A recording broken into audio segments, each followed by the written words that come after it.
Olá!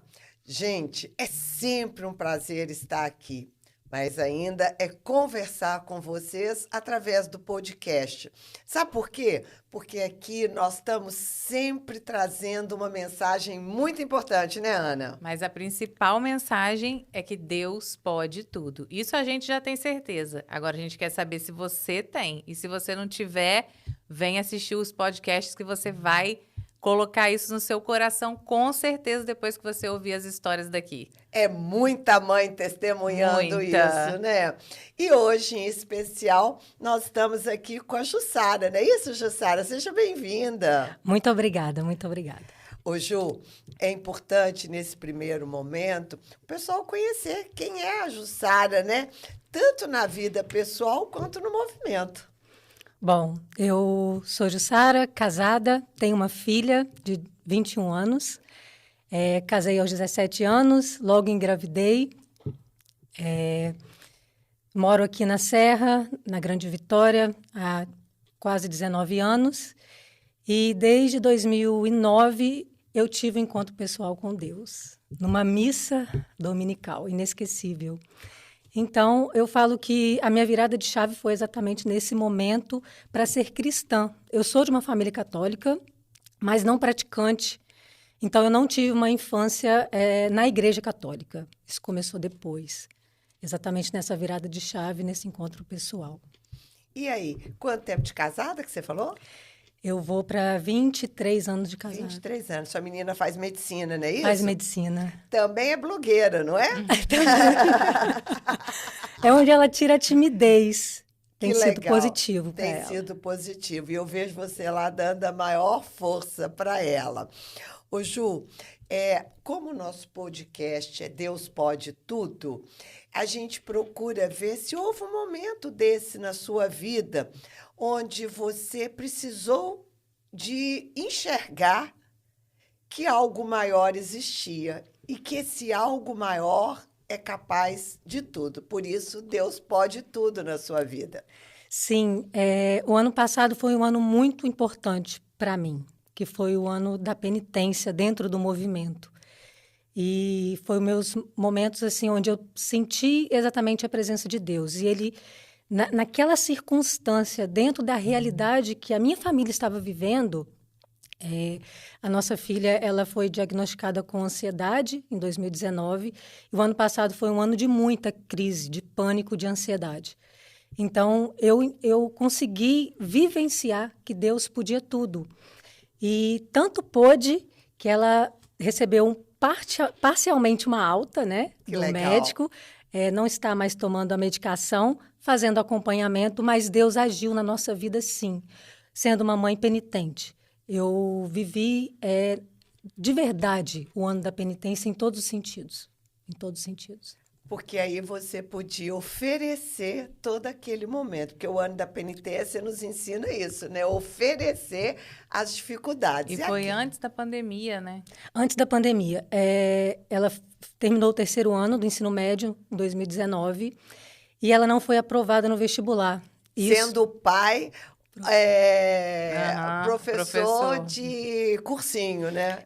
E exatamente naquele momento, tanto eu quanto o Mauro, a gente não percebeu que Elisa vinha já de ansiedade, com dificuldade de fazer prova, meio que pânico, e até então a gente achava que era meio que corpo mole, né, da filha. E pelo fato do pai ser professor, isso exige muito dela, no sentido de querer mostrar. Então, ela não foi aprovada, as amigas praticamente todas foram. E provavelmente isso já atrapalhou ela a fazer a prova, Com né? certeza. Existe uma cobrança, né? Bastante. E aí, naquele momento que ela não passou, foi uma semana chorando, não queria sair do quarto. Foi quando a gente começou nem a perceber, sabe? Mas... cair a ficha. De que algo estava errado. Aí, então, buscamos a terapia no primeiro momento, que foi 2020, né? Começou a terapia. Para fechar todo o ano de 2020, veio a aprovação. E realmente deu certo, porque ela começou a criar mais confiança. Foi o período que ela teve para amadurecer, para enfrentar uma medicina, né? E não só ela, tia. O quanto eu e o Mauro também tivemos que aprender a lidar com essa situação. né? A ansiedade, a gente acaba como mãe e como pai, trazendo também ansiedade para os filhos. Sim. A cobrança no dia a Sim. dia, né? Então, foi o momento da gente também dar o passo para trás e deixar que ela tomasse a direção um pouco da vida dela. A gente está ali, ajudando a todo momento, mas era importante também ela andar Assumir. sozinha. É que a gente, Legal. até por ansiedade mesmo, a gente faz no lugar deles, a gente toma a frente de tudo, né? Essa correria que a gente vive hoje também, isso tudo vai gerando uma ansiedade que a gente nem consegue perceber, né? Exatamente. Eu aprendi, o ano passado eu vivi isso também, como eu disse, a silenciar. Porque eu sou uma pessoa muito agitada. Eu já acordo, como eles falam lá em casa, falando. Pilhado. Pilhada. Você já acorda falhando? Falando. Oh. E eles têm um temperamento diferente, então eles demoram. Então, saber silenciar, mesmo você querendo falar, mas você fechar a boca na hora certa, é um momento muito positivo, porque você escuta mais do que fala mais.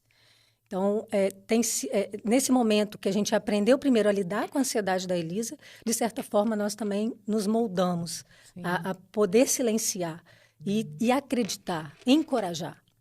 E a lidar até com a própria ansiedade, né? Porque falar já é uma parte de ansiedade da gente, né? Não, e tem coisas que a gente não, como eu falei, a gente não percebe. Por exemplo, a minha vida é muito corrida. E aí eu fui perceber a loucura que estava depois da pandemia, porque na pandemia eu acho que todo mundo deu uma parada, né, para olhar. Mas eu tenho um planner que a gente usa, e o meu é mensal. Eu gosto de olhar o mês todo. Então, são os quadradinhos para cada dia do mês e a gente vai escrevendo. Quando eu vou passando os meses, assim, que eu olho o que está programado para eu fazer, o que eu fiz, o que eu risquei, o que eu não sei o quê, eu falo, gente... Como é que eu dei conta? Como é que dá conta de fazer um negócio desse? E aí eu vou passando, é tudo igual, não tem, é a correria mesmo que a gente vai... sem perceber naquele negócio desenfreado, entendeu? Então, isso com certeza não traz uma tranquilidade, né? A gente até finge, né? Mas realidade... Mas a oração também faz com que a gente traz uma serenidade, né? Rezar com a vida, que nós aprendemos muito. E até uma pergunta, o que é ser mãe que ora, né?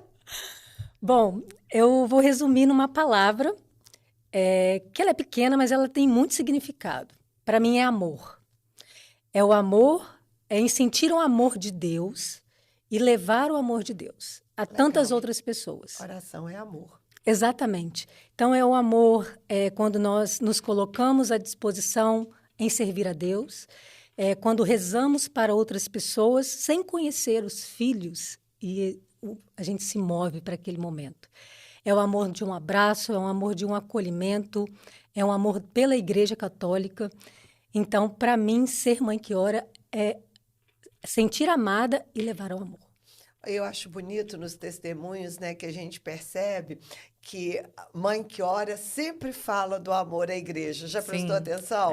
Por quê? Porque isso é uma constância no movimento, né? E você, como mãe que ora, você tem uma função no movimento, que é recepcionar as mães. Como é que é isso? Coordenar o serviço de novos grupos. Primeiro, é um convite que, nossa, eu peço a Deus todos os dias para que Ele me renove nesse chamado. É um chamado maravilhoso, porque a gente aprende desde o início a amar essa mãe que chega. O serviço Novos Grupos é o serviço que acolhe a mãe com o desejo de levar o movimento para uma paróquia. Abrir um grupo, Abrir né? um grupo. Então, é o primeiro contato da mãe com o movimento das mães que oram pelos filhos. Então, a gente faz esse acompanhamento, esse direcionamento, essa orientação, até que a mãe nos entregue um documento. E, nesse momento, a mãe que chega, muitas vezes não é mãe de caminhada. São mães que, na maioria das vezes, se eu colocasse aí uma porcentagem, grande parte das mães não tem nem a vivência da igreja. É verdade. O movimento de mães tem essa característica, né, gente? Começar por nós, né? É verdade. Quando começamos... É a característica de pescar fora da igreja, né? Então, o primeiro grupo, praticamente... Todo mundo era fora da igreja, né? Praticamente todo mundo era fora da igreja. E eu sinto, assim, o cuidado de Deus nesse momento. Por quê? Uma mãe que não é de caminhada e que ela sente o chamado de levar o movimento e evangelizar a tantas outras mães. Então, ela começa por ela e outras vão chegando. E o mais bonito é que cada uma tem o seu testemunho. Muitas vezes, a mãe chega com muitas dificuldades. Aí você olha e fala assim, como que ela vai implantar um grupo diante de tanta dificuldade que ela tem na vida pessoal, na vida dos filhos. Então, é um serviço que eu tenho muita alegria de poder fazer parte nesse momento, e aí você né? vê que Deus pode tudo. Deus pode tudo. Capacita, escolhe as pessoas para virem ajudar, né? Então, no movimento não tem essa premissa de você ter que saber, você ter que ser da igreja. Boa de serviço, né? É um canal de entrada mesmo, que é onde a gente, ali, aí você começa a ser formada e aí você... Ô, Ju, só para as mães que estão nos assistindo, né? Se quiser abrir um grupo, o que que ela tem que fazer? Porque no meu Instagram é o que mais elas perguntam. Quero abrir um grupo, o que que eu faço? Faça contato conosco pelas redes sociais do movimento. Pode ser pelo Instagram do movimento, pode ser pelo site. Você faz contato, vai deixar uma mensagem. Lá tem um telefone de contato também, que você vai falar diretamente comigo ou com alguém que vai estar te direcionando e você vai receber toda a orientação. Muitas vezes a mãe fica preocupada exatamente por achar que não é capacitada, né? Assim como nós também achamos. Mas ela consegue ter a percepção que nós caminhamos juntas, que ela vai ter eu falo que a gente apoio. dá todo o apoio e de braços dados mesmo, em todos os sentidos, né? Então ela vai conhecer o carisma, vai conhecer a metodologia, vai viver mesmo, vivenciar um grupo. E Deus vai moldando o coração. Até que, então, o grupo começa, né, na igreja e outras mães são pescadas também. E trabalhar para o movimento, você acha que isso fez diferença na sua vida? Porque às vezes a gente fala assim, estou trabalhando para Deus. Mas na realidade, pelo menos na minha vida, é Deus que está trabalhando para mim. Total diferença. Aí a diferença ela é diária, em todos os sentidos. Mais organização. Eu tenho certeza que Deus não chama os desocupados. Verdade. Chama os mais ocupados, né? Porque o preguiçoso não vai querer trabalhar. Mas a gente aprende a dividir as funções. O que eu mais aprendi no movimento é delegar. Eu sempre fui uma pessoa muito acumuladora, né? De fazer... Centralizadora, de querer fazer. Então, eu tenho sido moldada por Deus a buscar os apoios. E, com isso, outras mães são formadas, aprendem também o serviço, né? E o movimento vai acontecendo. Então, eu amo trabalhar pelo movimento, eu adoro, dentro do serviço Novos Grupos, acolher cada mãe, fazer a contagem dos grupos que nós temos no Brasil e fora do Brasil. Nossa, nós ficamos igual menino. Mais um. Perdemos um. Vamos atrás dessa mãe agora. Receber as cartas, né, dos bispos, ver o movimento crescendo em tantos lugares, ver os estados que ainda não tinham um grupo oficial e já, de repente, 1, 2, 3, 4. Então, quando vem enxurrada. Quando o carisma chega, eu não tenho dúvida que ele fica. Ele fica.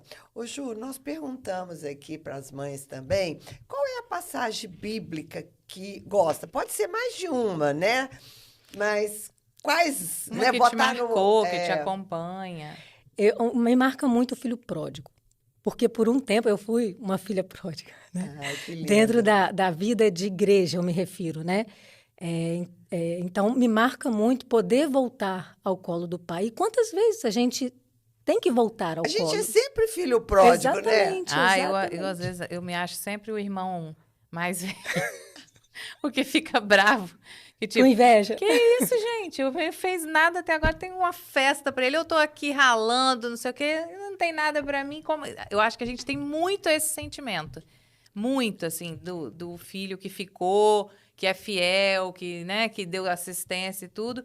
E aí passa alguém na sua frente, assim... Você fala, como assim? Aí você fala, gente... Até quando a Ana, coordenadora, teve aqui, lembra que eu contei pra ela? A Ana, ninguém sabia quem era. E a gente fica assim, vai mudar a coordenadora do grupo, vai ser alguém antigo, que já tá caminhando com o grupo. Chegou a Ana, do nada, linda, loura. Aí pouco coordenadora do grupo. Ai, gente! Como assim? Como assim, Da onde surgiu? Né? Entendeu? Eu acho que a gente tem muito esse sentimento durante a vida. Ô, Ana, eu sempre, quando eu lia essa passagem, eu ficava muito focada no filho pródigo. Isso. E o filho pródigo nunca foi muito a minha cara, porque eu sempre fui muito obediente. É. Aí eu falava assim, ai, não tem identificação nenhuma. Sabe aquela coisa que você não tem identificação nenhuma? Até que um dia eu descobri o segundo irmão. Aham. Eu falei, não é que a gente tem muito do segundo irmão? Em tudo, não é só na vida de igreja, mas às vezes no trabalho, às vezes numa amizade, Sim, não tudo, é? em várias partes da vida da gente. Porque o pai, a gente, como mãe, não se surpreende com a reação dele. A gente fala, não, é pai, mãe é mãe, o filho voltou, tudo que ele queria na vida, estava Sim. feliz. Agora, o irmão, que é a primeira reação que a gente tem, nossa, absurdo, menino egoísta, né? Não tá feliz que o irmão voltou, não sei o quê. Mas quando você para pensar nas suas reações em várias situações da vida, é a gente. É. Acaba se identificando mais com o filho mais E eu velho. lembro, porque essa passagem, ela passou a ser real, porque meu caçula, né, deu muito trabalho. Então, quando ele voltou, e aí você faz justamente isso, você devolve o anel, você devolve, né? Você vai dando as coisas, repondo, porque ele perdeu tudo, né? E a minha filha, a Vanessa, falou, como assim? Né, eu fiquei aqui o tempo todo, fui boazinha o tempo E todo. não tem nada de valor. especial para mim. É. Entendeu? E aí que essa passagem começou a ficar forte, né? Até pra gente, como pai, ter esse cuidado. Porque o olhar do filho mais velho é um outro olhar, né? Aham. Não é o olhar do pai. É. E o irmão, é que é engraçado isso, porque o outro que reclamou tinha razão também. Também Concordo. ele Ele tinha falou, mas razão. gente, ele pegou tudo, foi embora, gastou, só fez besteira, voltou e agora, sabe, Simplesmente merece chega, a porta mais aberta. que eu, merece uma festa, eu nunca tive festa. Ninguém nunca fez isso pra mim, né? Aham. Então é um sentimento muito legítimo dele. Mas aonde que a gente aprende a ver que ele estava certo no sentimento, mas errado na compreensão? Sim. Porque se você parar para pensar, o filho pródigo, ele teve muitas perdas. Uhum. Todas. É igual, por exemplo, quando a gente está... É sempre de igreja, né? Isso era uma coisa que eu lembrava. Aí chega alguém, ex, né? Eu era ex, não sei o quê, eu era ex, não sei o quê. E eu falava assim, gente, eu não tenho testemunho para dar. Que testemunho que eu vou dar? Eu não bebi, deixei, eu não vou... Mas, no fundo, o egoísmo da gente é o mais difícil de ser tratado, Exatamente. não é? Não, e até quando tem um irmão que, né, não que foi embora, mas que tem um problema, que é um filho que tem alguma coisa, ou usa droga, ou bebe muito, alguma coisa assim. A atenção é sempre mais voltada para ele, né? Sim. Porque é a pessoa que mais precisa ali naquele momento. E isso causa problema nos outros que estão ali também. Ciúmes, né? Ciúmes, é um egoísmo, eu acho que a gente não consegue entender, mas na Bíblia, né, tá escrito que o pastor vai buscar a ovelha que está perdida, e se ela voltar, ele vai estar muito mais feliz por ela do que pelos outros que já estavam ali. Mas o que é bonito na passagem é que Deus, quem fica, né, o filho mais velho, ele desfrutou de tudo que o pai tinha o tempo todo. Não, e desfrutou do que é mais importante, do que é o essencial na vida da gente, né? Que é o amor, que é estar com os nossos, que é honrar pai e mãe. Não Então, quebrou a cara, mas tudo que é muito linear, exatamente. as pessoas não valorizam. Mas essa engraçado, passagem... é muito reflexiva, assim. Ela é muito forte, né? É uma passagem bem... Por que ela te chama a atenção? Ela chama atenção porque, primeiro, foi o momento que eu tive, né, do retorno à casa do pai, e exatamente nesse sentido de saber que Deus vai estar sempre de braços abertos. Isso é lindo. Sempre de braços abertos. A gente tem, muitas vezes, o caminho torto. As dificuldades, os questionamentos com Deus. Às vezes, até a briga com Deus. Muitos de nós. Eu já tive o meu momento Todos com ele. nós já brigamos com ele. Quem nunca brigou com Deus, gente? Será que tem alguém que nunca brigou com Deus? Eu já tive. Então, é nesse momento de você se arrepender de todo o coração e saber que ele vai estar ali para te acolher. Ele não vai simplesmente bater a porta. Ele vai abrir e vai atrás da ovelha perdida. O que é bonito é que ele está lá esperando, né? Eu acho assim, o fato de ele estar lá do lado de fora esperando, é Deus esperando a gente, né? Não, e é a nossa realidade mesmo, né? Ontem eu comentei que eu fiz essa passagem com as crianças da catequese, porque a gente está introduzindo o sacramento da confissão. Então, que é exatamente isso. Deus tá ali te esperando. Toda vez que você errar, que você se arrepender e voltar, ele vai te receber. Ele não vai fechar a cara, ele não vai falar, chega, agora não tem mais jeito. Não. De novo, não. Ele vai estar sempre ali como um pai misericordioso mesmo. Então, é a nossa realidade que a gente encontra, né, com o sacramento da confissão. E eu vejo a realidade até como nós, como mães. Quantas vezes os filhos erram, né? E mesmo doendo lá na alma, você quer acolher. Você deve acolher, porque o amor é maior. O Papa Francisco fala isso, né? Que a maternidade é a cara do pai, né? De Deus Pai. Sentir o amor de Deus, né? Muito próximo da maternidade. Ô, Ju, mas nesse processo, porque conversão não é uma coisa pontual, apesar da gente poder dizer assim, em determinado momento eu tive um encontro pessoal com Deus. Mas existe todo um processo. Na sua história, houve um momento de encontro, como você disse, na missa, como é que foi isso, né? E parou por aí ou continuou? Foi o divisor de águas, né? A virada de chave. Eu estava numa missa dominical, numa comunidade bem pequena, perto da minha casa. Nós éramos da matriz e fomos para essa comunidade porque Elisa queria ir para a catequese e ali se identificou. E no momento de uma missa, eu estava passando por uma situação profissional, né? Eu não posso partilhar porque é sigilo, e eu estava muito aflita com aquela situação, né? E naquele momento eu falei, Senhor, eu preciso que o Senhor fale comigo de alguma forma. E eu senti. Eu fiquei toda arrepiada. Eu senti um queimaço na perna, assim, que foi subindo. E naquele momento eu fiz um propósito com ele. Que se eu escutasse, eu sei que a gente não pode dar barganha, né? Trocar, não existe, não foi uma troca. Mas eu precisava... A gente dá uns negocinho com ele, né? A gente negocia. Eu precisava porque eu sentia que eu precisava tomar um rumo diferente na minha casa. Mas eu não compreendia o que estava acontecendo, porque eu não tinha uma vida de oração. Então, eu senti e foi um momento muito forte. Então, dali foi o meu momento de conversão, no sentido de voltar para a igreja, participar das missas dominicais, que era algo que não acontecia na minha casa. E o processo foi devagar. Primeiro, eu e Elisa sozinha, por várias vezes. Eu lembro dessa fase. Depois, com a graça de Deus e no tempo de Deus, porque cada um de nós temos o nosso tempo e a gente precisa respeitar, incentivar sempre, mas respeitar o tempo do outro. O marido foi chegando, porque se o filho vai, o marido vai também. Então, foi chegando e a gente foi vivendo essa vida de comunidade.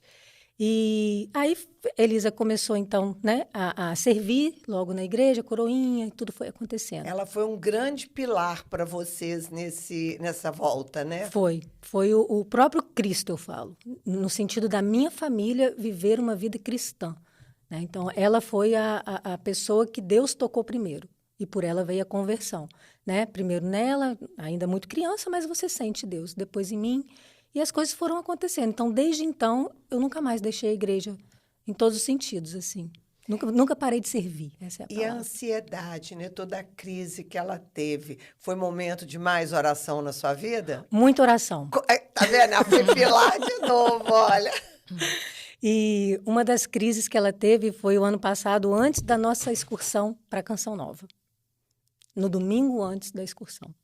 Da gente ir para o encontro nacional de crise é uma crise de não conseguir respirar, é algo que só quem convive sabe o que é. E naquele momento foi a hora que a Jussara, eu consigo perceber a transformação de Deus na minha vida. Porque eu sou meio imediatista para algumas coisas. E naquele primeiro momento veio, eu não vou poder ir para a Canção Nova. Primeira coisa que veio, né? Aí depois, eu falei, não, eu sou uma mulher de oração. Dentro do hospital, eu e os anjinhos, né? Do bem e do mal, ali conversando. Discutindo dentro da ceia. Falei, não, eu sou uma mulher de oração. Se for da vontade de Deus, eu vou. Porque minha aflição de mãe era o quê? Como que eu vou viajar? com ela assim. Com ela desse jeito. E foi maravilhoso, tia, porque ela já teve alta, ela não ficou, né, hospitalizada, foi só o momento que aconteceu. E quarta-feira viajamos na madrugada e ela não teve nada, fez prova na sexta e tudo foi assim, tudo Foi correu só bem. tempestade, Foi. né? Mas a importância da confiança, porque a gente muitas vezes entrega e pega de volta. Então a gente precisa aprender a entregar e confiar. Nossa, É sou verdade. mestra nisso. Pegar de volta. Pega não. Ô, Ana, mas eu acho que esse é o grande exercício que a gente aprende a fazer e o movimento tem ensinado muito isso para mim e a Aline. E nós duas temos falado que nós estamos ficando meio anestesiadas, porque o outro fala assim, você não vai reagir, não? Não. Mas como assim? Porque o outro está aflito de você. Você fala, não. Mas é um processo que é como academia. Primeiro você pega 100 gramas, depois 1 quilo. Depois você vai pegando tanto peso que uma hora você fala, quer saber de uma coisa? Eu não dou conta disso aqui. Então, toma que o filho é teu. Então, isso também é quando bate na impotência da gente. Enquanto você está potente, você continua achando que pode. O dia que bate na trave, que você fala assim, ó, eu não dou conta disso aqui, você fala, não, então é dele, toma e cuida. Deixar Deus ser Deus. É, Que eu Deus vejo uma ser grande dificuldade como mãe, em alguns momentos, a gente deixar Deus ser Deus, porque a gente quer mandar em tudo, né? Não, em tudo. Às vezes Quer eu rezo, eu determinar. falo, Senhor, que seja feita a sua vontade, mas... Mas, Aqui, dá uma olhadinha nisso.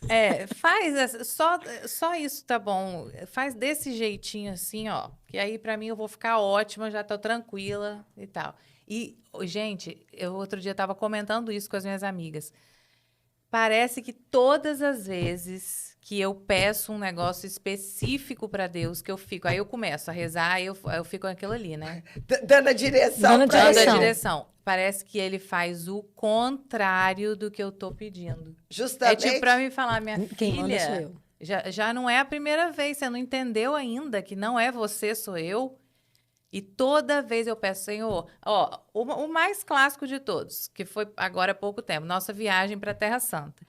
Quando eu decidi ir, era 1 mês antes da viagem. Que eu já não ia, porque eu acho que Deus não pode cuidar. Tomar conta dos seus Tomar filhos. conta, tem que ser eu. Então eu... Primeiro que os filhos não é seu, é dele. Pois é. Já Aí, começou invertindo. com 1 mês, eu tava na missa, encontrei tio Adilson, e tio Adilson falou, ué, eu não vi seu nome lá na lista da viagem, você não vai? Aí eu falei, não. Aí ele falou, poxa, eu achei que você ia com a gente. Aquilo Que futucão. me futucou. Aí naquela hora eu falei, eu vou nessa viagem. 1 mês antes. 1 mês antes eu comecei, Senhor, eu vou lá na sua terra, conhecer sua história e tal. Eu só te peço uma coisa, que as minhas filhas fiquem bem de saúde, porque é só isso que eu preciso para viajar tranquila. Mas aí isso eu repeti na cabeça de Deus o mês inteiro, todo dia, toda hora que eu rezava. Mas não deu outra. Eu saí daqui com uma doente, a outra ficou doente, a outra ficou doente de novo, a minha mãe ficou doente. Era um atrás do outro, que as pessoas que estavam na viagem não acreditavam. Elas falavam, De Ana tanta Paula... gente, não pode. Quando elas iam me perguntar, e aí, sua filha tá melhor? Eu falava, aquela tá, agora A a outra tá ruim. E agora, essa daqui? Não, essa também já melhorou, agora minha mãe tá péssima. Foi assim, foi a prova de que Deus pode tudo na sua vida e que você não pode é nada. E que você precisa confiar. Exatamente. Para fechar a história, quando a gente estava voltando no avião, minha filha estava muito ruim. E eu tentando conseguir uma internet no avião, não sei o quê. Eu fiquei assim umas 2 horas, até que o padre, que estava viajando do meu lado, a De Leon, falou assim, Ana Paula, você vai soltar esse celular agora. Você vai fazer uma oração, entregar para Deus, fechar o seu olho e dormir. Porque daqui você não pode fazer nada. Entrega para Deus e acabou. Eu acho que ele já estava nervoso com o meu... Da sua com a minha aflição. ansiedade. Aí pronto, aí eu falei, agora não tem mais... Você é obediente. Vou obedecer. Aí desliguei o telefone, deixei lá. Acabou que eu dormi e tal, cheguei, o negócio não estava bom mesmo, mas é a gente deixar, é a gente entregar, entendeu? Porque é isso, Deus pode tudo e a gente não pode nada. Vamos mudar esse nome do podcast aqui. Deus pode tudo, você não pode nada. É, acho que faltou uma É parte isso, Faltou um aqui. pedacinho. é isso. Mas é interessante isso, porque a gente tem facilidade, às vezes, no movimento, mas na vida familiar, na hora que vem um problema, até você Você dá uma- reposicionar, Você dá uma realmente titubeada. dá uma titubeada. Verdade. Até porque a gente não está preparada para realmente assumir os planos de Deus, né? A O problema sorte é que esse. Deus é esse pai aqui que está escrito misericordioso. Ele sabe que a gente é fraca mesmo, mas ele perdoa, ele, né? E está sempre de braços Está abertos. sempre de braços abertos. E aí, a gente aqui tem um momento de descontração, né? Então, nesse momento de descontração, conta para as pessoas, porque mulher brinca de brinca, mulher gosta de uma fofoca, né? Uma fofoquinha do bem. Do bem, o que é da sua vida que você acha que foi uma coisa que você riu de você, né? Algo assim interessante. Enquanto você pensa, eu lembrei de uma coisa minha aqui que eu comecei a rir enquanto você pensa. Exato. Eu era a mais alta da minha turma. E aí, uma das coisas que eu lembro da minha vida é que cada ano eu passava uma para trás. Não tem aquele que você vai Aham. passando para trás na fila de escola? Sim. Né? Porque na época a escola de freira tinha aquelas filas. Da primeira eu fui passando, até quase eu fui lá para o final da fila, né? Aí a professora me tirou e me botou na bateria do coisa, eu voltei para o segundo lugar. Então, toda vez que eu lembro disso, eu falo, gente, como que a gente é boba, né? Como eu me sentia cada vez que eu descia um degrau. Então, é uma bobagem dessa. O que você tem? Bom, eu lembrei da minha infância, né? Eu rindo, porque eu sou a morena de casa, né? E as minhas irmãs falavam que a minha mãe tinha me pegado na lata de lixo. Então, Sempre tem uma história dessa. eu era pega da lata de lixo. Então, isso... Irmão é cruel, né? E como eu sou a do meio, né? Para o irmão do meio, muitas vezes acha que não ama muito. Com porque certeza, esperou é demais o sanduíche. primeiro e o último é o que é paparicado, né? Só que eu aprendi que o bom do bolo é o recheio. Então, Gostei. Olha, aonde que que tá o autoestima recheio? boa. exatamente no irmão do meio. Então, quando as minhas irmãs falavam isso, eu ficava muito triste. E eu morava do lado da casa da minha avó paterna, era só uma varanda, né? Aí eu falava para minha mãe, eu vou arrumar minha bolsa e vou embora. Aí minha mãe falava, pode arrumar. Aí eu arrumava a mala, ia até a porta da minha avó, daqui a pouco voltava eu. Ô mãe, eu não vou morar na casa da minha avó, não. Você briga com as minhas irmãs? Por quê? Porque tem a ver com a autoestima, né? Sim. E os irmãos, nesse ponto, quando... Não, aí ele Três sabe que irmãs? você fica triste aí. Olha ainda. E são 3 irmãs, né? Com a diferença de menos de 2 anos uma da outra. Então, era uma confusão em alguns momentos, né? Uma disputa, de certa forma. E que é super saudável, né, Jussara? Hoje, a gente tem poucos filhos e os irmãos não conseguem aprender entre si. Porque o que a gente aprende? Que o primeiro lugar que a gente exercita a identidade da gente é na família. Se você tem um irmão para brigar, quando você vai para a escola, você já deu uma treinada. Não é isso? Verdade. E as pessoas hoje, os filhos já não têm mais essa oportunidade de treinar dentro de casa. Tem que treinar, como diz outro, no ar livre, né? Ou aprender com a vida, né? Aprender com a vida. É isso aí. E nós temos também uma conversa de beata aqui, né? Conversa de beata é tipo assim, como que você faz para estar no mundo, viver nesse mundo, sem ser do mundo? Você com uma filha de 21. 21, deve estar É nesse desafiador. furacão aí, nesse olho do furacão. É desafiador. Eu compreendi uma frase que a minha mãe usava muito, né? Os filhos criados, trabalho dobrado. Parecia mentira. Parecia mentira. A gente vai aprendendo as frases. As frases, né, assim. na vida. Mas eu vejo essa frase da minha percepção no sentido de preocupação. É claro que, né, dentro da história da minha família, a preocupação deles com a vida, porque o mundo está muito desafiador. É tudo muito permissivo, tudo muito fácil, a internet, tudo muito rápido, né?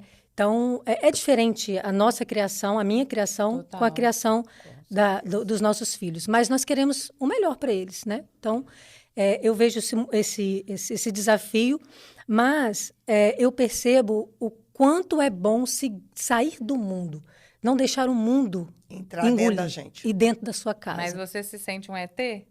Em alguns momentos eu já me senti. Eu acredito que eu já passei um pouco nessa fase, eu já fui curada em alguns momentos, nesse momento, né? Quando eu falo em ET, eu pensei sobre isso. muitas vezes nós somos criticados. Eu sou criticada, às vezes dentro da própria família, Sim. né? Todas É nós. beata Bem-vinda, demais, bem-vinda né? ao clube. Só pensa na igreja. Uhum. Mas foi uma decisão, porque não ser do mundo é uma decisão, é uma escolha pessoal. E eu como mãe, e cada uma de nós precisamos ter essa cautela, ter essa prudência. Porque os filhos, eles são frutos daquilo que a gente promove, daquilo que a gente faz. Não é só palavra. É fácil só dar o discurso. Com certeza. Mas mostrar a prática depende da sua vontade. Então, eu não ligo mais por crítica, não. Inclusive, até crítica no meu Instagram, de vez em quando eu recebo, né? Porque, como eu sou advogada, eu quase não posto a minha vida profissional, por opção. O Também Instagram não é posso. pessoal. É pessoal. Ele é meu, é da Jussara, né? Pessoa. Então, como essa semana, por exemplo, estamos vivendo a Semana da Família, eu tenho um propósito. Aí só tem postagem de Da igreja, família. da família, de oração, enfim. E muitas vezes eu sou criticada, e já fui criticada, inclusive em estudos coletivos, né? Dentro da minha área. Mas você só posta algo voltado para a igreja? Então, existe, sim, essa crítica, infelizmente. Eu tento fazer o exercício em tudo na minha vida, de sempre olhar, pensar por que essa pessoa está vendo desse jeito. Porque quando as pessoas falam isso, mas você só fica em igreja, só fala de igreja, sua vida é toda isso, não sei o quê. Aí na minha cabeça, que é uma coisa tão óbvia, que é o caminho certo, assim, que é o que todo mundo deveria fazer, eu fico, gente, mas será que eu não estou enxergando o que as pessoas estão vendo de errado nisso, assim? Porque é uma crítica como se você estivesse vivendo num mundo que não Bitolada. existe, entendeu? Eu não sei. Mas, Ana, nós estamos errados. Para o mundo de hoje, né, Tia? Na percepção deles. Eu brinco, assim, eu aprendi, né, quando você, vamos supor, né, eu estou de frente para vocês e vocês estão enxergando atrás de mim. Aí vocês falam, tem isso, tem isso, tem isso. Eu falo, não tem não. Por quê? Porque eu estou olhando só para frente. Quem não tem Deus não consegue entender esse amor que a gente tem e essa disponibilidade. Uhum. Você entendeu? À medida que a pessoa vai se convertendo, ela vai entendendo. Porque Jesus disse isso para nós, né? No mundo tereis aflição. Assim como eu fui rechachado, vocês também vão ser. Por quê? Porque a gente incomoda as pessoas. Você já pensou nisso? Então, mas é isso que eu não me conformo. Por que incomoda? Mas aquele que não se converte, você não fica incomodada? Sim. Por que você fica incomodada? Porque ele não se converte? Porque ele não enxerga o mundo igual você. É a mesma forma, né? É a mesma forma. Eles E que ele não acha são que o convertidos... dele é o certo. Que ele acha que é o certo, são as verdades. E olha pra gente, acha a gente alienada. Gente, pensa, quantos casos que a gente tá, que tem uma situação caótica, e você tá, não, fica tranquilo que vai dar sucesso. Deus está no comando do outro, você é um idiota, não é possível. Entendeu? Aí você olha para a aflição do outro e fala, gente, por que esse cara está sofrendo tanto? Tá no comando, Deus tá... Então, as visões diferentes é que fazem com que a gente tenha dificuldade. Tanto que eu aprendi com Domário, quando ele começou a sentar na minha mesa para almoçar, e meu genro não era convertido. Meu genro falava cada coisa, eu olhava para assim e falava assim, será que ele não vai reagir, não, Domário? Ele não reagia, nada. Aí ele ia para outro assunto. Aí um dia eu falei com ele, falei, pô, como é que tá? Eu falei, minha filha, água mole em pedra dura, tanto... Você entendeu? Porque se você bate de frente, o outro... Como ele não batia, quando eu vi, ele estava do outro lado da mesa. Isso é verdade. Interessante isso. Porque as pessoas muitas vezes esperam a reação para criar uma discussão, no sentido, não no sentido de briga, mas no sentido de querer argumentar. Então, saber, às vezes, ficar quieta é bem positivo. Mas isso é muito difícil quando é família, né? Quando você está esperando alguém da família converter, que você tem vontade de quebrar a cabeça e botar no meio, né? Vontade de dar um sacudão, eu falo. Eu tinha vontade, eu sou mais sádica, eu queria dar uma machadada e botar lá dentro. Mas é tão bom, né? Quando no tempo de Deus as coisas acontecem e você caminha junto, né? Cada um da sua forma, mas todo mundo com a mesma direção. E essa questão do mundo é algo que me preocupa muito, né? Ainda mais que eu sou Dinda, tenho os pequenos, a gente precisa também ensinar nesse ponto os afilhados, né? Nós temos um serviço de Dindas, né? E uma obrigação espiritual também, como madrinha. Como não é madrinha, isso, tia? é verdade. A gente tem que assumir essa responsabilidade. Mas tem uma pergunta que a Ana que gosta, né, Ana? Quando ela fazer uma pergunta para a gente, como é que é? A gente te dá a chance, tá, Jussara, de fazer uma pergunta. Falando em inverter lugares. Inverter, ou para mim ou para a Ângela, você pode fazer uma pergunta. Aproveita que é a sua chance. Eu tenho uma dúvida. Tia, quando tudo começou no movimento, a senhora, em algum momento, teve... Eu sei que não tem dimensão, mas como foi naquele momento o seu sim e não sendo você quem teve o primeiro chamado? Porque o chamado veio no coração da minha filha, né? Só, Ju, que quando a gente abriu o grupo, nós não tínhamos nenhuma pretensão e muito menos olhos espirituais para ver o que viria depois. Quando lançou o livro e começou a brotar grupos, nós achamos que isso não era responsabilidade nossa. As pessoas ligavam e eu falava assim, olha, é assim, assim, assim, no livro lá explica como diz. Vê aí. Você vê? Vê aí. Aí começou a vir grupo procurar para a gente. Isso foi de maio a setembro. Quando foi em setembro, no lançamento do livro em Vitória, que o Dunga falou, olha, Dom Luiz, daqui está saindo o movimento. Eu não sabia o que era a palavra movimento, apesar de trabalhar na renovação. Eu nunca lembrei da renovação como movimento. Então... É que a renovação é tão intrínseca na igreja, né, que a gente nem considera um movimento, né? Assim, na minha percepção. Então, assim, também não me abalei. Quando o Dom Luiz falou que era para o padre Anderson tomar conta, que eu fui conversar com ele, algumas mães foram comigo, a única coisa que eu lembro que eu chorava, assim, eu estava cansada, porque eu trabalhava o dia todo e de noite eu ficava atendendo o telefone daquelas mães me enchendo a paciência. Então, era um incômodo, para te falar a verdade. Quando nós começamos a montar, e eu confesso que o primeiro estatuto que eu montei ficou muito mal feito.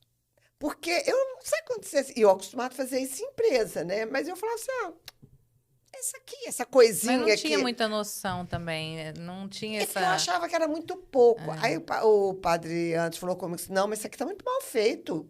Sua vida profissional faz trem direito. Foi quando nós arrumamos advogados para fazer o estatuto. Eu só caí, assim, a ficha, quando eu cheguei na Canção Nova e vi aquela multidão de mães. Ali eu tive um choque térmico. Porque eu olhei e, na minha cabeça, o que veio naquele momento foi o seguinte, pois esse povo está me seguindo e eu não sei para onde eu vou. Era a única coisa que eu pensava. Eu lembrava do filme do Forrest Gump. Você assistiu? Sim. Que ele sai correndo e o povo sai correndo atrás. Era o que eu sentia, que eu era o Forrest Gump. As pessoas corriam e voltavam atrás. Até que um dia eu acordei e eu falei, cansei de brincar disso. Eu estava muito cansada. E acordei assustada com a minha frase e aí cantei a música do Padre Jonas, Não dá mais para voltar. E aí foi acontecendo. Agora, sim, por que eu nunca achei muito grande? Porque eu nunca achei que podia crescer mais do que tinha crescido. E isso é igual... E a gente tentou de todas as formas que não crescesse, porque aquele grupinho lá inicial... Era tudo que nós quando começou a chegar gente, a gente falava, meu Deus, a gente só quer rezar aqui, dá licença, entendeu? Separa esse grupo. Aí começou, não, então vamos continuar a gente rezando só a gente, deixa a Ângela tocar esse monte de mulher. Eu toquei durante uns 2 anos sozinha. Depois, a gente acabou conversando em cima disso. Então, assim, a gente tentou. A Vanessa saiu e a Ângela firme lá, não vou separar. E aí, minha filha, aí é porque era de Deus mesmo e Com foi certeza. chegando 1, 10, 100 mil. Gente, na realidade, virou uma loucura. Mas o que eu vejo é o sim de Maria. Maria, quando disse sim para o anjo, eu acredito, eu não sou teóloga, que ela tinha consciência do que ela estava dizendo. Nós também não. Ela Mas não tinha, não né? tinha, Não tinha. não Mas tinha. não tinha consciência, mas confiou, né? Em Deus. E eu acredito que ela falou eu com acho que tanta foi, eu acho que vontade. foi Acho um que foi, sim. não. É, que ela, Sem é igual esperar. a Ângela, que não sabia o que vinha pela frente, esperar, né? entendeu? E a cada vez, Jus, a gente se sente surpreendida.